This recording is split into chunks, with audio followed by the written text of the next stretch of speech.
Hello everyone, ఎలా ఉన్నారు అందరూ? డిఎస్సి ఆస్పిరెంట్స్ అందరికీ కూడా ఆల్ ద బెస్ట్. ముందు రెండు వీడియోస్లో నేను third class fourth class text బుక్లో ఇచ్చినటువంటి గ్రామర్ పాయింట్స్ని నేను మీకు ఎక్స్ప్లెయిన్ చేయడం జరిగింది. సో ఈ యొక్క వీడియోలో fifth class English reader AP text book fifth క్లాస్కి సంబంధించినటువంటి బుక్లో ఉన్నటువంటి గ్రామర్ పాయింట్స్ని నేను ఎక్స్ప్లెయిన్ చేస్తాను. సో ఒక విషయం నేను మీకు స్పష్టంగా చెప్పదలుచుకుంది ఏంటి అంటే కనుక, ఉద్యోగం సాధించాలి అంటే కనుక మీరు కష్టపడాల్సిందే. ఇన్స్టాంట్ మెటీరియల్ మీద ఆధారపడొద్దు. ప్రీవియస్ పేపర్స్ ఎక్స్ప్లెనేషన్ చేసినటువంటివి ఆ వీడియోస్ చూద్దాము, ఏదో విధంగా ఉద్యోగం వచ్చేస్తుంది, రాయేస్తే తగులుతుందిలే అనుకునేటువంటి ఉద్దేశం ఉన్నటువంటి వాళ్ళకి సక్సెస్ రేట్ అనేటువంటిది చాలా తక్కువ ఉంటుంది. మనకు టైం ఉంది, చక్కగా వాళ్ళు ఇచ్చినటువంటి సిలబస్ని, వాళ్ళు ఇచ్చినటువంటి రీసోర్సెస్లో, అంటే వాళ్ళు ఇచ్చినటువంటి టెక్స్ట్ బుక్స్లో మనం చదువుకోవడం అనేటువంటిది చాలా ఇంపార్టెంట్ ఇది. సో ఇది చాలామంది అభ్యర్థులకి అర్థం కావట్లేదు. ఇదేమీ అంత ఈజీ బిజినెస్ కాదు. ప్రిపేర్ అవ్వడం అనేటువంటిది బాధ్యతగా చేయాల్సినటువంటిది. కాబట్టి ప్రతి టెక్స్ట్ బుక్లో ఉన్నటువంటి ప్రతి సింగిల్ లైన్ని కూడా మీరు చదవాల్సినటువంటి బాధ్యత మీ మీద ఉంది.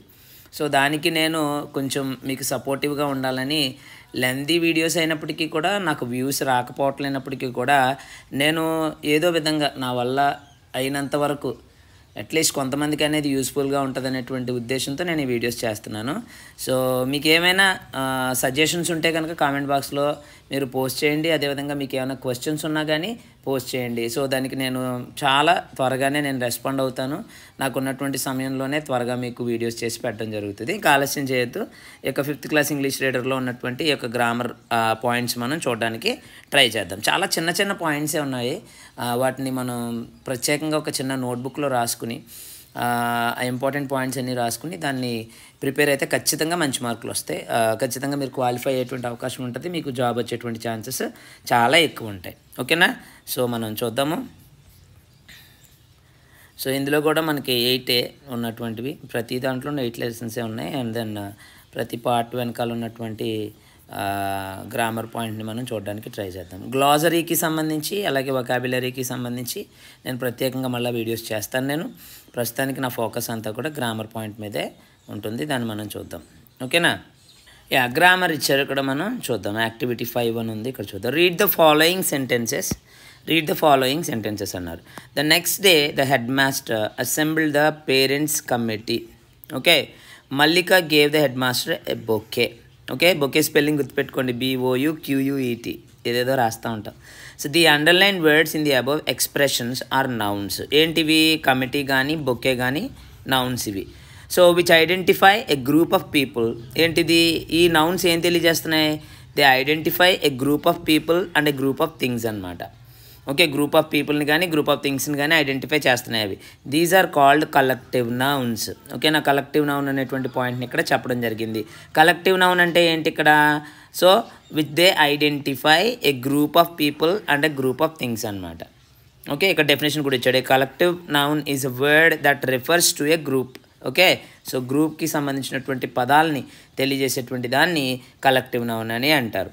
సో ఇప్పుడు టాస్క్ ఇచ్చారు, దాన్ని కూడా చేయడానికి ట్రై చేద్దాము. Identify and underline the collective nouns in the following sentences. The army of soldiers. So చూడండి, ఇక్కడ ఆర్మీ అనేటువంటిది ఒక group. Soldiers is train to battle against the enemies. Okay, the troop is headed. Troop అంటే కూడా group word. Headed towards the battle field. The battalion కూడా collective నౌనే. Had only a loaf of bread to eat. Okay, tribe of natives. చూడండి ఇక్కడ tribe fed them with their tubers. Okay, so these are all the collective nouns అనమాట. Army, troop, battalion, tribe అనేటువంటివి. So collective noun అనేటువంటిది is a word that refers to a group అనమాట. Okay, అలాగే ఇంకా ఇక్కడ కొన్ని ఉన్నాయి. ఇక్కడ they stayed in the forest of trees. Forest కూడా గ్రూపే, ఎందుకంటే గ్రూప్ ఆఫ్ ట్రీస్ని ఒక ఫారెస్ట్ అంటారు. The flock of birds. ఓకేనా, పక్షుల గుంపు అనమాట, flock. The habitants grazed their cattle in the plains. Okay, the habitants grazed their cattle అనేటువంటిది కూడా గ్రూపే. ఆ తర్వాత హెబిటెంట్స్ కూడా ఇక్కడ చూసుకుందాం. The swarm of bees. Swarm, ఓకేనా, ఏంటది? తేనెటీగల గుంపుని స్వామ్ అంటారు. The military saved them from the bees. The military. A little girl thanked them with bouquets. ఓకేనా, బొకే అనేటువంటిది కూడా. So forest, flock, habitants and cattle swarm, military, bouquet, ఇవన్నీ కూడా ఏంటంటే కలెక్టివ్ నౌన్స్కి ఎగ్జాంపుల్స్ అనమాట. సో తర్వాత ఇంకొన్ని చూద్దాం. రీడ్ ద ఫాలోయింగ్ అన్నాడు. Mallika's family resides on the foot hills of Nallamala. I wear a uniform. The underline words are action words కదా. ఇక్కడ రెసైడ్స్ కానీ వేర్ కానీ యాక్షన్ వర్డ్స్. యాక్షన్ వర్డ్స్ అంటే అవి వర్బ్స్ అనమాట. యాక్షన్ వర్డ్స్ని వర్బ్స్ అంటాం కదా. So the above sentences are talking about the present situation. దేని గురించి మాట్లాడుతుంది? ఇది ప్రజెంట్ సిచ్యువేషన్ గురించి మాట్లాడుతున్నాయి. And situations that happen in general, లేకపోతే సాధారణంగా జరిగేటువంటి దాని గురించి మాట్లాడుతున్నాయి. So these sentences are in simple present form. దేంట్లో ఉన్నాయి? Simple present form. ముందు క్లాసెస్లో మనం సింపుల్ పాస్ట్ గురించి మాట్లాడుకున్నాము, సింపుల్ ఫ్యూచర్ గురించి మాట్లాడుకున్నాము. గుర్తుంది కదా? ఒకవేళ గుర్తు లేకపోతే మళ్ళీ ఒకసారి మీరు దాన్ని రివైజ్ చేసుకోండి. సో సింపుల్ ప్రజెంట్ ఫామ్ గురించి ఈ క్లాస్లో మనకి ఇంట్రడ్యూస్ చేస్తున్నారు. కొన్ని ఎగ్జాంపుల్స్ ఇచ్చారు. I read, he reads a lot. I read a lot, he reads a lot. Okay. She likes ice creams. Okay. Her friends like ice cream. Okay. ఇక్కడ use చేసేటువంటి verb form ఏమవుతుంది? V1 కానీ V1 SR ES కానీ అవుతుంది. ఇది simple present ఫామ్కి ఉండేటువంటి verb forms. What did you notice in the above sentence? ఏం చూసావు? The underlined action words some times takes NS and some times don't. కొన్నిసార్లు ఎస్ తీసుకుంటున్నాయి, కొన్నిసార్లు తీసుకోవట్లేదు. చూడండి, ఇక్కడ షీ లైక్స్ అన్నారు, ఫ్రెండ్స్ లైక్ అన్నారు, ఐ రీడ్ అన్నారు, హీ రీడ్స్ అన్నారు. కొన్నిసార్లు ఎస్ తీసుకుంటుంది, కొన్నిసార్లు ఎస్ తీసుకోవట్లే. సో ఎలా ఇది? సో ది అండర్లైన్ ఒకసారి చూద్దాం, అర్థం చేసుకోవడానికి ఒకసారి మనం చూద్దామని మీకు చెప్తున్నారనమాట. చూడండి, ఇక్కడ I, you, we, they, any plural వచ్చినప్పుడు మనం V1 యూజ్ చేస్తాం. అంటే drink, read. I drink milk, you drink milk, we drink milk, they drink milk, or we read, okay, we read English, they read English, I read English. So వెరాజ్ ఇక్కడ వచ్చినప్పుడు third person singular. ఇది చూడండి, he, she, it pronoun గురించి నేను మాట్లాడినప్పుడు నేను third క్లాస్లో చెప్పాను. సో ఈ యొక్క థర్డ్ పర్సన్ సింగులర్ వచ్చినప్పుడు మనకి V1కి ఎస్ కానీ ES కానీ యాడ్ అవుతుంది. అందుకనే he drinks milk, she drinks milk, it drinks milk, Ranga drinks milk. It reads English, he reads English, she reads English. Okay. So plural అయితే కనుక V1ని యూజ్ చేస్తున్నాము. అలాగే థర్డ్ పర్సన్ సింగులర్లు అయితే, సింగులర్ పదాలు అయితే కనుక మనం V1 SRESని యూజ్ చేస్తున్నాము. ఈ యొక్క పాయింట్ని మీరు గుర్తుపెట్టుకోండి, నోట్ చేసి పెట్టుకోండి. చాలాసార్లు వినుంటారు, కానీ ధారణ పెట్టి అంటే మీ యొక్క ఫోకస్ని పెట్టి మాత్రం జాగ్రత్తగా వినండి.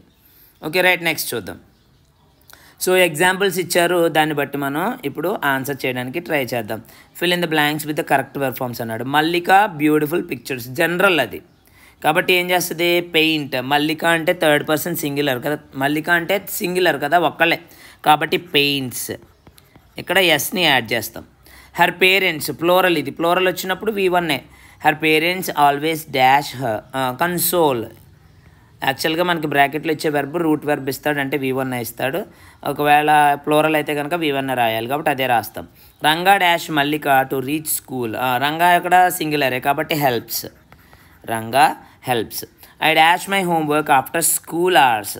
ఏంటి? స్కూల్ అవర్స్ తర్వాత హోంవర్క్ చేసుకుంటాం, జనరల్ సెన్స్ ఇది కాబట్టి ఐకి ఎప్పుడు కూడా డూఏ యూజ్ చేస్తాం.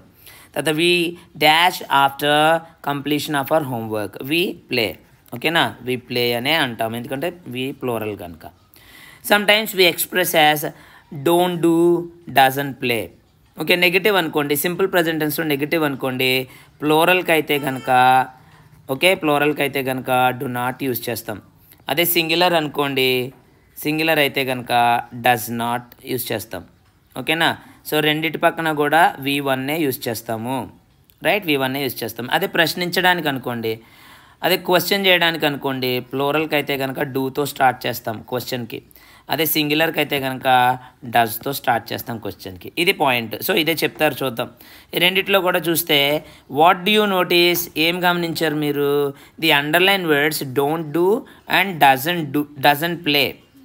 Don't do and doesn't play give negative meaning. ఏంటది? నెగటివ్ మీనింగ్ అంటే ఏంటి? ఆపోజిట్ మీనింగ్ ఇస్తుంది అన్నమాట, కాదు అని చెప్పేటువంటివి. So look at the table given below. ఇక్కడ చూడండి. Okay, I, you, we, they ఇవన్నీ కూడా ప్లోరల్ కదా, ప్లోరల్గా కన్సిడర్ చేస్తాం. కాబట్టి ఇక్కడ డోంట్ అనేటువంటిది యూజ్ చేసాం. అలాగే హీ, షీ, ఇట్, మల్లిక ఇవేంటివి సింగులర్. ఓకే, సింగులర్ కనుక దీనికి డజంట్ని యూజ్ చేసాం. Right, I don't cheat others, you don't cheat others, we don't cheat others, they don't cheat others. He doesn't అంటాం, సింగులర్ కదా, అందుకని he doesn't cheat others. She doesn't cheat others, it doesn't cheat others, Mallika doesn't cheat others. Okay, so ఇప్పుడు కొన్ని examples ఇచ్చారు, దాన్ని కూడా మనం చూద్దాం.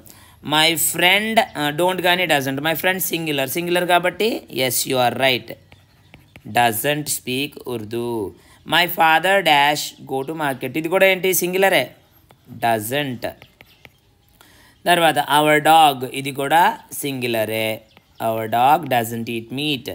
ఐ ప్లోరల్గా తీసుకుంటాము దీన్ని ఇక్కడ, కాబట్టి ఐకి ఎప్పుడు కూడా డోంటే. వి ప్లోరల్ కనుక వి డోంట్. ఓకేనా, we don't like junk food అనమాట. And then yeah, this is all about the first lessons grammar part. Will move on to the next lesson. Yeah, my sweet memories అంట. ఈ లెసన్లో ఉన్నటువంటి grammar పార్ట్ని కూడా మనం ఇప్పుడు చూడడానికి ట్రై చేద్దాం. యా, గ్రామర్ చూద్దాం. So read the following sentences carefully అన్నాడు. There is no one at home and nothing is there to do. It is very boring. Let's go out and do something. Pallavi said to Santosh. Okay, Pallavi సంతోష్తో చెప్పిందంట. మనకి important పదాలు ఏంటంటే, in the above sentences the underline words that is no one, nothing, something do not refer to any specific person. Do not refer to any specific person or thing. ఖచ్చితంగా చెప్పట్లే. No one అంటే స్పెసిఫిక్గా చెప్పినట్టు కాదు, nothing అంటే కూడా స్పెసిఫిక్గా చెప్పినట్టు కాదు, సంథింగ్ అంటే కూడా స్పెసిఫిక్గా చెప్పినట్టు కాదు. సో స్పెసిఫిక్ పర్సన్ని, థింగ్ని కూడా అవేమీ రిప్రజెంట్ చేయట్లే. ఇలాంటి పదాలని ఇండెఫినెట్ ప్రొనౌన్స్ అంటారు. ఏమంటారు? ఇండెఫినెట్ ప్రొనౌన్స్ అంటారనమాట. So these pronouns are used to talk about people, places or things without saying exactly who, where or what they are. ఓకేనా, ఎలాంటి వీటిని ఇండెఫినెట్ ప్రొనౌన్స్ని ఎప్పుడు యూజ్ చేస్తామంటే, ఎవరైనా ప్రజలు కానీ, ప్రదేశాలు కానీ, వస్తువుల గురించి కానీ మనం ఎగ్జాక్ట్గా తెలియదు, వాళ్ళు ఎవరో, అది ఎక్కడో, అది ఏంటో తెలియదు అన్నప్పుడు మనం ఈ యొక్క ఇండెఫినెట్ ప్రొనౌన్స్ని యూజ్ చేస్తామన్నమాట. ఓకేనా అండి, గుర్తుపెట్టుకోండి గ్రామర్ పాయింట్ ఇది. అండ్ దెన్ పార్ట్స్ ఆఫ్ స్పీచ్కి సంబంధించినటువంటిది.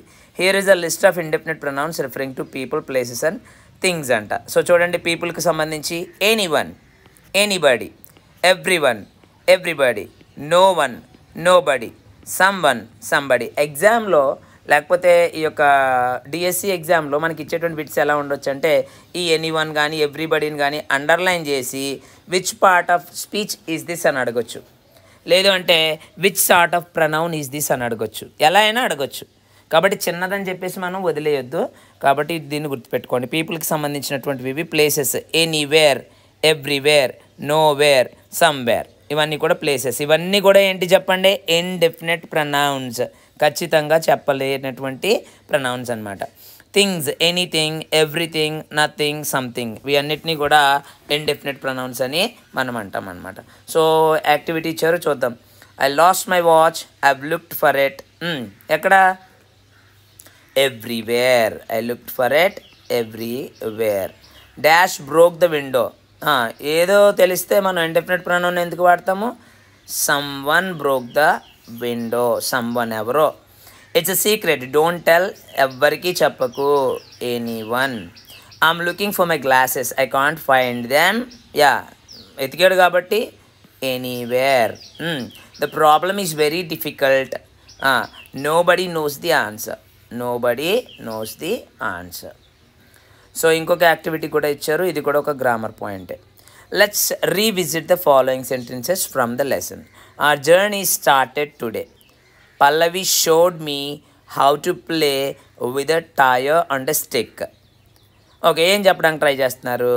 In the above sentences the underline words are the past forms of the verbs. ఏంటివి? స్టార్టెడ్ కానీ షోడ్ కానీ ఇవి పాస్ట్ ఫార్మ్స్ అనమాట, అంటే V2 ఫార్మ్స్ అనమాట. Okay, so start and show. Start and show ఇవేమో V1s, వీటికి సంబంధించినటువంటి పాస్ట్ ఫార్మ్స్ అంటే V2 ఫార్మ్స్ ఇవి. ఓకేనా, started and then showed. Respectively అంటే వరుసగా దేనికి సంబంధించింది అది. The above actions really took place and the speaker expressed the same using the above past form of the verbs. But sometimes we need to express certain actions that did not take place. జరిగింది కాబట్టి జరిగిపోయింది yes అని చెప్పేశారు. కొన్ని సందర్భాల్లో జరగలేదని కూడా చెప్తాం. వాటినే నెగటివ్ సెంటెన్సెస్ అంటాం. ఎలాగా ఇక్కడ చూడండి, ఇట్ రెయిన్డ్ ఎస్టర్డే అన్నాడు, కానీ నిన్న వర్షం రాలేదని చెప్పాలంటే ఏం యూజ్ చేస్తాం? ఇక్కడ డిడ్ని యూజ్ చేస్తాము నెగటివ్ ఫామ్కి. ఓకే, సింపుల్ పాస్ట్లో మనం నెగటివ్ అయికుంటే కనుక డిడ్ ప్లస్ నాట్ని యూజ్ చేస్తాము. అదే క్వశ్చన్కి అనుకోండి డిడ్తో స్టార్ట్ చేస్తాము, గుర్తుపెట్టుకోండి. ఓకేనా? అందుకని ఇక్కడ ఏమన్నారు? It did not rain yesterday. Okay, and then next చూద్దాం. ఇక్కడ నెగటివ్ ఫామ్ గురించి చెప్పారు. ఇక్కడ the negative form of the verb form rained is written as did not rain. Okay, did not rain is equal to did plus not plus rain or didn't plus rain in contracted form. ఇలాగా did నాట్ని contracted form ఏమవుతుందంటే didn't. Contracted form కూడా నెమ్మదిగా మనం తర్వాత చూసుకుందాం. కొన్ని examples ఉన్నాయి, చూద్దాం. I got your letter. ఇది దీనికి నెగటివ్ ఫామ్ ఏంటి? I did not get your letter. చాలా జాగ్రత్తగా గుర్తుపెట్టుకోండి. ఓకే, V2 యొక్క negative form did not plus V1. Confuse అవ్వకండి, డిడ్ నాట్ ప్లస్ V2 కాదు, డిడ్ నాట్ ప్లస్ V1. ఏ హెల్పింగ్ వర్బ్ తర్వాత అయినా V1 మాత్రమే వస్తుంది, అది గుర్తుపెట్టుకోండి. ఓకేనా? I got your letter, I did not get your letter. Aman helped. Okay, Aman did not help. Right? Shruti learnt, Shruti did not learn. The lion killed, the lion did not kill. We saw a movie and then we did not see. Okay na? Negative form of the past tense అంటే negative form of the simple past form ఇది. దీన్ని మనం గుర్తుపెట్టుకోవాలి. So వీటిని మార్చమన్నారు. చూడండి, ఇక్కడ activity ఇచ్చారు, అది చూద్దాం. The bird flu. Okay, the bird did not fly. ఓకేనా? did not fly. He sold the car. He did not sell. He did not sell the car. She lost her bag. She did not lose her bag. The train left the station. The train did not leave the station. I sang a song. I did not sing a song. This is what we need to learn anamata. And then Pallavi has a list of things to complete by last Monday anta, but today is Thursday, so she completed some and did not complete some. అవి చూడమన్నారు ఒకసారి. So ఎలా రాస్తాము? మనం రాయాలి అనమాట. Complete అవ్వలేదు అంటే అది సింపుల్ పాస్ట్లోనే రాస్తాం కదా. సో మేక్ నోట్స్ చేయలేదు, ఇంటూ చెప్పారు కాబట్టి. So Pallavi did not make notes చేశారు. సో పల్లవి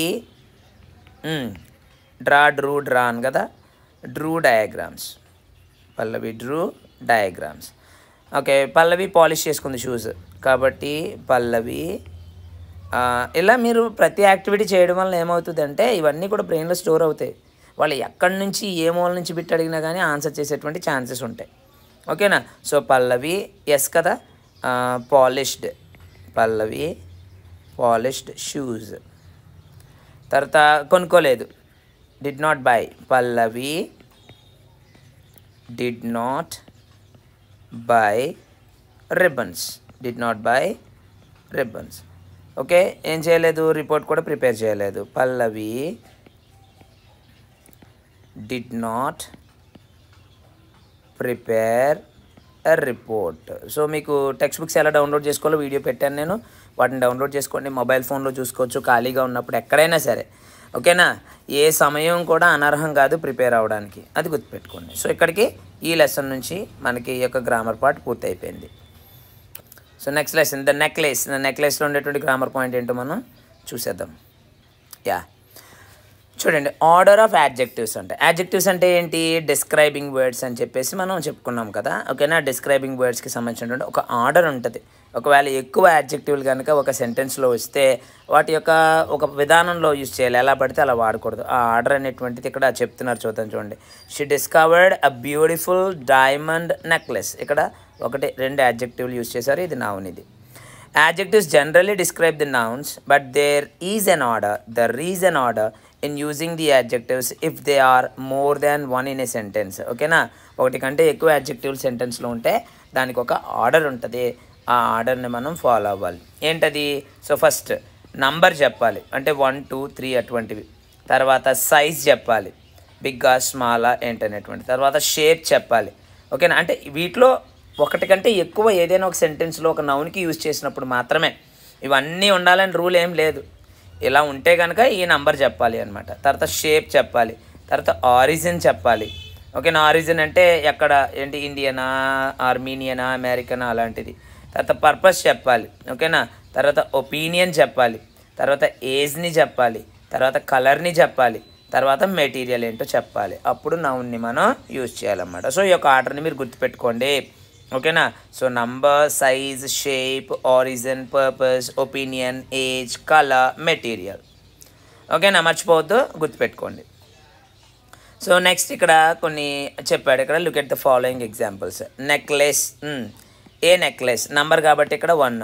ఏ డైమండ్ నెక్లెస్. ఓకేనా, సో తర్వాత ఇక్కడ డైమండ్ నెక్లెస్ అంటే ఇక్కడ చెప్పాడు కదా, ఏంటది, దీంట్లో ఉండేటువంటిది డైమండ్ మెటీరియల్. అక్కడ ఉన్నటువంటివి రెండే కాబట్టి ఇంకా అదే యూజ్ చేశాడు. బిగ్ డైమండ్ నెక్లెస్, తర్వాత నంబర్, తర్వాత సైజ్ చూపించారు, తర్వాత మెటీరియల్, కాబట్టి ఆ బిగ్ డైమండ్ నెక్లెస్.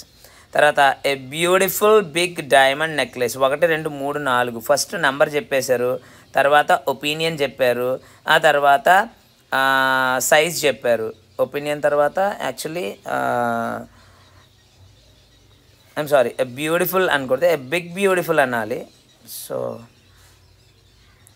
ఇక్కడ ఇచ్చిన దాని ప్రకారం అయితే a big beautiful diamond necklace అనాలి. ఓకేనా, మరి మళ్ళీ వాళ్ళకి ఇచ్చిన దాని ప్రకారం అయితే and then a beautiful big blue diamond necklace అని చెప్పారు. అక్కడ ఏ బిగ్ బ్యూటిఫుల్, బిగ్ ముందుకు వస్తుంది నాకు తెలిసి, ఎందుకంటే ఇమీడియట్గా చెప్పినటువంటిది సైజ్ కదా, కాబట్టి నంబర్ తర్వాత సైజ్ చెప్పిన తర్వాతే చెప్పాలి అనమాట. తర్వాత bag, a bag, leather bag, a white leather bag, a big white leather bag అనమాట. Right, next flowers, 3 flowers, number 3 yellow flowers, తర్వాత 3 టైనీ, అక్కడ చూడండి నంబర్, సైజు, తర్వాత ఈ యొక్క కలర్ అంటే సంథింగ్ ఇక్కడ చెప్పారు కదా, సో కలర్ ఆర్డర్లో, ఆ తర్వాత ఫ్లవర్స్. రైట్, నెక్స్ట్ నంబర్, తర్వాత ఒపీనియన్ ముందు వస్తుంది యాక్చువల్గా, కానీ మరి ఇక్కడేమో మనకు ఒపీనియన్ 6th ఆప్షన్లో ఇచ్చారు, కాబట్టి ఇక్కడ మనం అది చూసుకోవాలి. 3 tiny lovely yellow flowers. Boy, a boy, a little boy, a smart little boy అన్నాడు. Size a little smart boy అన్నాము. మరి ఇది ఒక్కసారి మనం చూడాల్సినటువంటి అవసరం అయితే ఉంది, ఎందుకంటే ముందు ఒపీనియన్ చెప్తున్నారు ఇక్కడ, తర్వాత మనం సైజ్ కాకుండా చూద్దాం ఒకసారి. దాన్ని కూడా నేను ఒకసారి మీకు బుక్ రిఫర్ చేసి నేను మీకు చెప్తాను. Okay, so complete the table using the examples given below అన్నాడు. సో సైజుకి సంబంధించినటువంటి యాక్టివిటీ మీరు రాయండి. ఏమిచ్చాడు, బ్యూటిఫుల్ బిగ్ బ్లూ డైమండ్ అన్నాడు కదా, ఫ్లవర్స్ రాద్దాం. సో ఫ్లవర్స్ అంటే 3 ఒపీనియన్ 3 లవ్లీ. Okay, 3 lovely. ఇక్కడ చూడండి, ఇక్కడ కూడా ఒపీనియన్ ముందు ఇచ్చాడు, మరి అక్కడేమో 6 నెంబర్లో ఇచ్చాడు, అంటే ఒపీనియనే ముందు చెప్పాలి అయితే. ఓకేనా, 3 లవ్లీ, సైజ్ టైనీ, తర్వాత colour yellow flowers. Okay, sorry, ఇక్కడ ఫస్ట్ లెటర్ క్యాపిటల్ లెటర్ రాయాలి. నెక్స్ట్ ఇంకో 2 ఏమి ఇచ్చాడు, యా బిగ్, ఏ సైజే కదా, బిగ్, మనకి బ్యూటిఫుల్, అక్కడ ఒపీనియన్ లేదు, ఇక్కడ big white leather bag, white leather. Okay, so next ఇంకోటి ఏంది, ఒక ఎగ్జాంపుల్ చెప్పేసాడు, beautiful big blue diamond necklace అన్నాడు కదా. సో బ్యూటిఫుల్ ఆల్రెడీ అది చెప్పేశారు మనకి.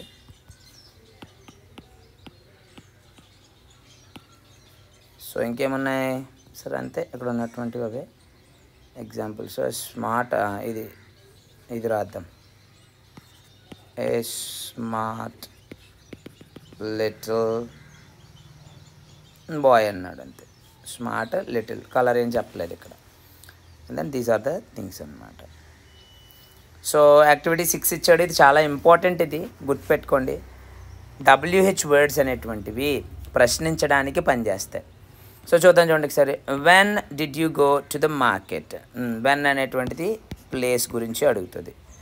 వై డూ యూ ట్రబుల్ మీ? ఇది రీజన్ గురించి అడుగుతుంది. రీజన్ వై అంటే. ఓకే, తర్వాత ఐమ్ సారీ తప్పు చెప్పాను నేను. సో వెన్ అనేటువంటిది టైం గురించి అడుగుతుంది. వై అనేటువంటిది రీజన్ గురించి అడుగుతుంది. ఓకే, వేర్ అనేటువంటిది ప్లేస్ గురించి అడుగుతుంది. హౌ అనేటువంటిది ద వే, ఓకేనా, ద వే ఇట్ హ్యాపెండ్, ఓకేనా, ద వే ఇట్ హ్యాపెండ్ అడుగుతుంది. హూమ్ అనేటువంటిది పర్సన్ గురించి అడుగుతుంది, ఓకేనా, పర్సన్ యొక్క బిలాంగింగ్ గురించి. ఓకే రైట్, అదే ఇక్కడ చెప్తున్నారు కొన్ని చూడండి. Who use for questioning about a person అంట. What used for questioning for particular information, what. తర్వాత వేర్ అనేటువంటిది అబౌట్ ద ప్లేస్ అంట. తర్వాత వెన్ అనేటువంటిది టైం గురించి. తర్వాత విచ్ అనేటువంటిది ఆబ్జెక్ట్, సో ఏదైనా ఆబ్జెక్ట్ గురించి. హవ్ అనేటువంటిది ద మ్యాన్, వై అనేటువంటిది రీజన్ గురించి అడుగుతుంది అనమాట. And then these are the questioning words అనమాట. ఓకేనా. సో మనం చూద్దాం ఇప్పుడు. fill in the blanks with appropriate words. The answers for the questions are given in the brackets అంట. చూద్దాం. సో బ్రదర్ పర్సన్ కాబట్టి who is your brother, తర్వాత Sanjay is my brother. Next answer చూద్దాం. she finished work at 5 o'clock. So ఎప్పుడు అనే answer కాబట్టి ఇక్కడ when. తర్వాత dash did you keep your money, ఎక్కడ, వేర్. ఓకే నెక్స్ట్ తర్వాత dash will you meet your friend, place కాబట్టి వేర్. ఓకేనా అండి. తర్వాత next dash much did you pay for the, how much, money కదా, హౌ మచ్ అనేటువంటిది. And then this is all about for this lesson. So మిగిలినటువంటివి next వీడియోలో నేను upload చేస్తాను, ఎందుకంటే ఒకే వీడియోలో అన్ని గ్రామర్ పాయింట్స్ని కవర్ చేయడం కష్టమవుతుంది. కాబట్టి ఈ క్లాస్ 5కి సంబంధించినటువంటి వీడియో నెంబర్ 2 కూడా వస్తుంది. సో మీకు ఏమైనా క్వశ్చన్స్ ఉంటే కనుక కమెంట్ సెక్షన్లో పోస్ట్ చేయండి. Make use of the material. Okay, మీకు ఈ వీడియోస్ కనుక హెల్ప్ఫుల్గా ఉన్నట్లయితే దయచేసి మీ ఫ్రెండ్స్కి షేర్ చేయండి. సబ్స్క్రైబ్ చేయడం మర్చిపోకండి. లైక్ చేయండి please. Thank you very much. Meet you in the next class.